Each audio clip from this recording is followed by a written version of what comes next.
एकादश आल्यावर मग एकादशी दिवशी कोण कोण पोळ्या करून आणायचं, कोण लाडू करून आणायचं, कोण काय पाहिजे ते भरायचं ते मरगुबाईचं देवळ. मग सगळ्या मेंढकेशनी घालायची, सगळं करायची मी. आणि मग जेवलं खाल्लं. मग आम्हाला दोघांनी नवरा बायकोने हाळे मारले. भाऊ ही गाडी मालकाला हाळे मारले. मालकाला हाळे मारलं. मालकाच्या मोर एवढं पडका ठेवलं पैशाचं. हे पैसे घ्या आणि तुझी बायको तू तुझी मुलं ही पैसे घ्या आणि जा, आता गावाकडे जातो. मालक घे ना. मला हाळे मारले, माझ्या मोर ठेवलं.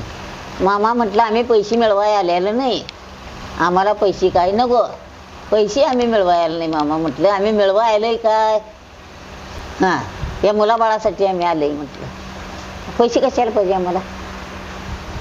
असं तसं अगं घे बागू, अगं घे बागू. नको मामा, तुझं माहेर लई चांगलं आहे ग, सावकाराची लेक आहेस तू, तुझ्या गावड्याची उच पायरीतली आहेस, तुझं आईबा लई चांगला आहे. सगळं मागल्यांचं ह्याचं सगळं सगळं हे केलं.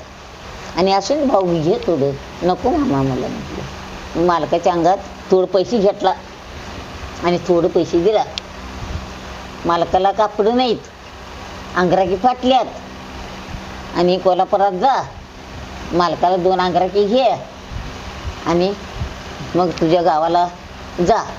मग मालकाला सांगितलं अंबाबाईच्या देवळात न्यायचं. ही पुरीसनी बायकोला घेऊन जा, अंबाबाईच्या पाया पडून देव कापूर लाव आणि मग तिथनं तुझ्या गावाला जा. मग तिथनं मग अंबाबाईच्या देवळात आला, कापूर घेतलं, काय न्यावं पाणी काय केलं, अंबाबाईला पाया पडलं आणि आलं. मग कोल्हापुरात तिथं दुकान विचारून शनी मालकाशी 2 अंगराकी घेतलो. अंगराकी घेतलो इष्टी पुरतं आणि अंगराकी पुरतं पैसे आम्ही घेतलं. तर मग तिथं घेतलं, पुरीसनी काय खायला जरा घेऊन दिलं आणि रेंदाळा इष्टीला पैसे दिलं आणि घरला गेलं. आमच्या इथं आलं की घरात गावात आलं की